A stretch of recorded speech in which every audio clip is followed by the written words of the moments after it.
उसे बोलते हैं मोक्षधाम। वो मोक्षधाम कौन है? तो श्रीमद् भगवद गीता में इसके बारे में बहुत बातें कही है, उसको मैं यहाँ पे नहीं लाऊंगा।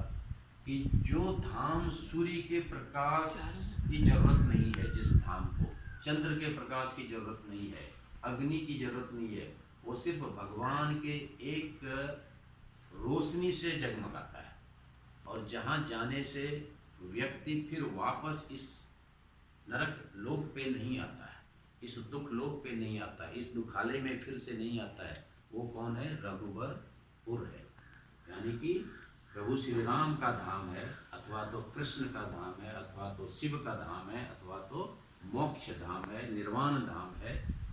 और वहाँ जाने के बाद फिर हमको इस संसार के सारे चक्र से मुक्ति मिल जाती है। तो वही बोल रहे हैं कि अंतकाल रघुवरपुर है। तो अंतकाल रघुवरपुर आप कैसे जाओगे? अगर आप मरते समय भी राम नाम का जप करते हो अथवा हनुमान का जप करते हो, तो आपका प्राण जब छूटेगा तो उसी भाव में वो भगवान के पास जाएगा। जो जिस भाव से भगवान की पूजा करता है, भगवान उसी भाव से उसे फल भी देता है। ये यदा माम प्रपद्यन्ते तान तदा एव भजामि। श्री कृष्ण अर्जुन को बोलते हैं, हे अर्जुन, मैं जिस भक्त जो मुझे जिस भाव से भजता है, ये यदा माम प्रपद्यन्ते, ये मतलब जो, यदा मैं जिस भाव से, माम मतलब मुझको, प्रपद्यन्ते में पूजा करता है, ताम एव भजामि अहम, उसको मैं उसी तरह का फल देता हूँ। मम वर्तमान अनुवर्तन्ते मनुष्या पार्थ सर्वसा, क्योंकि सारे मनुष्य मेरे ही पथ का अनुसरण करते हैं, भगवान के ही पथ का हम सारे अनुसरण करते हैं। तो फिर क्वेश्चन आता है कि हम पाप कर्म क्यों करते हैं? अगर भगवान के पथ का हम अनुसरण करते हैं तो भगवान तो पाप करते नहीं हैं। तो ये काम और क्रोध, काम ऐसा, क्रोध ऐसा, रजोगुण समुद्भव महाअस्न महापापा। ये काम और काम से उत्पन्न क्रोध जो है, जो रजोगुण से उत्पन्न होता है, यही सबसे बड़ा पापी है, यही सबसे बड़ा हमको खाने वाला है। बैरी विद्धि एव इह, इस संसार का सबसे बड़ा दुश्मन जीव का कौन है? काम और क्रोध। काम ऐसा, क्रोध ऐसा, रजोगुण समुद्भव महाअस्न महापापी विद्धि बैरी इव अर्जुन। तुम इस काम और काम से उत्पन्न क्रोध को ही अपना सबसे बड़ा दुश्मन समझो। इसलिए हम सभी जीव काम, वासना, इच्छा, तृष्णा पे थोड़ा कंट्रोल रखें, क्योंकि काम से ही क्रोध की उत्पत्ति होती है। कैसे? अभी आपको आज इच्छा है कि मेरे पास 1000 रुपया हो जाए, वो क्या है? वो काम है, इच्छा। आपको 1000 रुपया हो गया, ठीक। अभी उस 1000 को हमको 2000 करना है, वो हो गया क्या? लोभ। काम, काम के बाद लोभ। लोभ मतलब क्या? 1000 2000 हो जाए, 2000 4000 हो जाए। अभी अगर वो 2000 हो गया तो फिर आप बोलोगे ये 8000 हो जाए, फिर 16000 हो जाए, फिर 32000 हो जाए। इसको बोलते हैं लोभ। लोभ बढ़ने वाला चीज है, लोभ कभी घटता नहीं, लोभ बढ़ते जाता है हमेशा। तो जो चीज आपको मिल जाए तो फिर लोभ शुरू होता है आपके जीवन में। और अगर आप 1000 खोज रहे थे और आपको 1000 नहीं मिला तो आपको गुस्सा आएगा, क्रोध आएगा। अगर कोई चीज जो हम चाहते हैं हमें नहीं मिलता है तो हमें गुस्सा आता है, क्रोध। और अगर कोई चीज जो हम चाहते हैं और अगर हमें मिलता है तो हमें फिर से लोभ आता है कि दूसरा चीज अब चाहिए। साइकिल था, साइकिल मिला, अब हमको मोटरसाइकिल चाहिए। मोटरसाइकिल मिला, अब हमको कार चाहिए। कार अब हमको मिला, तब हमको हवाई जहाज चाहिए। एक घर था, अब दूसरा घर चाहिए। छोटा घर था, अब बड़ा घर चाहिए। 1 लाख रुपया था, अब 2 लाख रुपया चाहिए। ये लोभ है, लोभ और मोह। और जब ये नहीं मिलता है तो क्रोध उत्पन्न होता है। इसलिए काम ऐसा, क्रोध ऐसा, रजोगुण समुद्भव। रजोगुण से उत्पन्न ये काम और फिर काम से उत्पन्न ये क्रोध, ये हमारे जीवन का, हमारे जीव का सबसे बड़ा दुश्मन है, सबसे बड़ा बैरी। और ये महाअसन महापापा। महाअसन बोलते हैं उसको जो काट के खाता है, उसको महाअसन।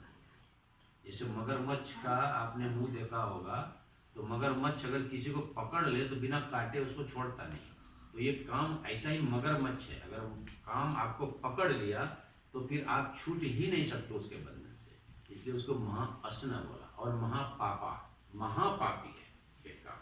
ये श्रीमद् भगवद गीता अध्याय 3 का 35वां श्लोक।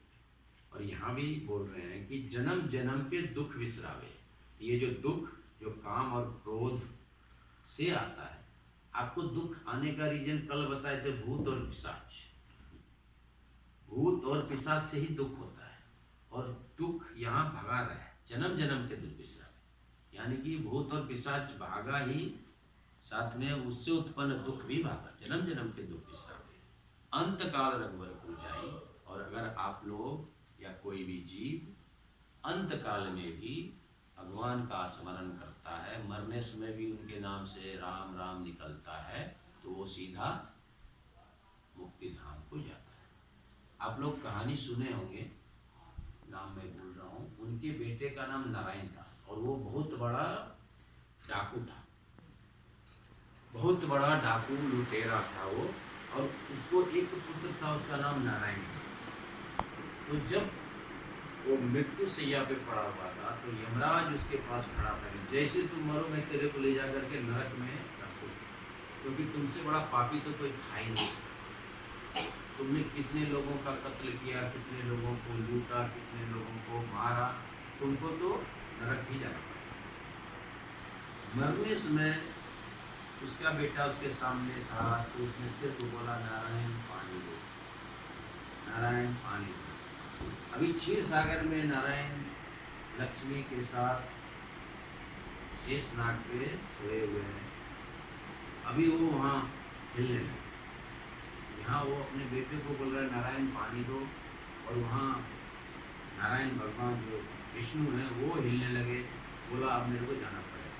तो लक्ष्मी ने पूछा अभी तो आप सैन्य कक्ष में हो, अभी कहाँ जाना पड़ेगा? बोला मेरा भक्त के पास मेरे को जाना पड़ेगा। और नंगे पाँव नारायण वहाँ से आए। जो काल वहाँ पे बैठा था उसको बोला कि ये नरक नहीं जाएगा। बोला यमराज का ऑर्डर है, इसको तो नरक ही जाना पड़ेगा। बोला जाके बोलो विष्णु का ऑर्डर है, ये वैकुंठ धाम, क्योंकि अंतकाल रघुवर जो आपका नाम भगवान का नाम अंतकाल में भी ले, भले जिंदगी भर कितना भी पाप किया उसको भी भगवान काट देते हैं। रावण को काट दिया, सबसे बड़ा दुश्मन राम का रावण ही था, उसको भी काटेगा। जितने भी राक्षस थे सबको मार दिया। इसलिए अंतकाल में भी, मरने समय भी आप अगर राम का नाम लेते हैं, हनुमान चालीसा पढ़ते हैं, सुंदरकांड पढ़ते हैं, तो आपको मुक्ति धाम की प्राप्ति होगी। ये यहाँ पे तुलसी बाबा बता रहे हैं। अंतकाल रघुवर पूजाई, जहाँ जन्म हरिभक्त कराई, और देवता चित्तन करी, हनुमत से सर्व सुख करी। इसका ये मतलब है कि आप अगर हनुमान चालीसा पढ़ते हो, अगर आप हनुमान की पूजा करते हो, तो आपको सारी सिद्धियाँ प्राप्त होगी, और किसी देवता की पूजा करने की जरूरत नहीं है। ऐसा इसका भाव है। लेकिन इसका ये बिल्कुल मतलब नहीं कि आप किसी दूसरे देवता का पूजा ना करें, ऐसा बिल्कुल इसका भाव नहीं। ये लिखा हनुमत से संकट कटे मिटे सब पीड़ा, जो सुनते हनुमत बल। अभी यहाँ संकट कटे पीड़ा में, संकट क्या है, पीड़ा क्या। संकट कटे मिटे सब पीड़ा, जो सुमरे हनुमत बल। तो हनुमान चालीसा पढ़ने से दो चीज़ें आपके पास फिर से हो रही है कि आपके संकट भी खत्म हो रहे हैं और पीड़ा भी खत्म हो रही है। अभी पीड़ा दो तरह का और संकट तीन तरह का। संकट कैसा संकट? एक दैहिक, एक भौतिक। पैसा नहीं है, दर्द देता है तो भौतिक हो गया, रोग है, कष्ट है तो शारीरिक हो गया, और अकाल आ गया, बाढ़ आ गया, भूकंप उत्तम कार्य नहीं, उससे जो संकट उत्पन्न और पीड़ा